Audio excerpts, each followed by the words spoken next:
Infringing File Sharing Amendment Bill would repeal Section 92A of the Copyright New Technologies Amendment Act 2008. And in so doing, it aims to deter illegal file sharing, holding individual account holders liable for their actions rather than ISPs, and compensating copyright holders for damages caused by illegal file sharing, at the same time aiming to educate the public about the problems caused by such copyright infringements. So Labor holds in high regard the right of individuals to have their innovative creations, whether they're music, films or other forms of entertainment, protected. Because of the importance we place on protecting intellectual property, we will do our bit to curb illegal file sharing by supporting the bill to select committee. But our support for the bill does come with several reservations, particularly around the issue of the suspension of internet users' access, the amount of detail in the bill left to regulation, and the bill's general lack of clarity in certain instances. When we were last in government, they recognised the seriousness of the issue of internet piracy by implementing Section 92A of the current Act, requiring ISPs to suspend the accounts of repeat filing share offenders. This was done, as I think has been recognised across the House, with the best of intention, just as I believe it was supported by the National Party on the same basis. Clearly, after widespread public discussion, the House has come to the realisation that that section is particularly problematic. It was referred to on the net as the guilt upon accusation law because it gave the potential for internet users to have their access suspended without due process. This bill seeks to remedy this unjust situation by implementing a three-strike system where 3 notices will be given before an account is suspended.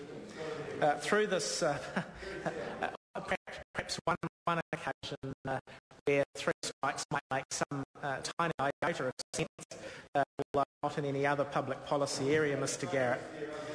Although this process hopefully will give fair time to change behaviour, along with the opportunity for offenders to learn about the damage caused by illegal file sharing, we still have the issue of suspension, which is problematic, although in our view the regime is generally more equitable, and we do look forward to hearing what the public have to say on the provisions at Select Committee. So it is important to note that there are those particular aspects of the bill that I referred to earlier that Labor sees as inequitable. A particular example is the suspension of internet access.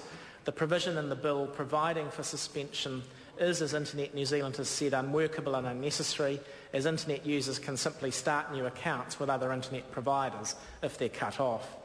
It's also arguable that the suspension of internet access breaches important human rights, such as the freedoms of expression and assembly, and it is interesting to note the evolving academic debate on the role of the internet and the dissemination of information through it in a human rights context. It is important to keep in mind how to protect and uphold such rights in a contemporary context. Along with the issue of the internet's of access to the internet's relationship to human rights, there are several other reasons why Labor supports the bill to Select Committee. These include the loose definitions of ISPs and what suspension would actually entail, and the amount of the bill's detail, which will be left to regulation. We do hope that the Select Committee process will be able to bring some constructive development around these rather vague parts in the legislation, and I'm sure the Minister will welcome careful consideration at the committee of those issues. So the bill does afford the House an opportunity to get things right in this increasingly important area. We should seize that opportunity and make every effort to balance the competing rights and interests at stake in an appropriate manner. I do look forward to the Commerce Committee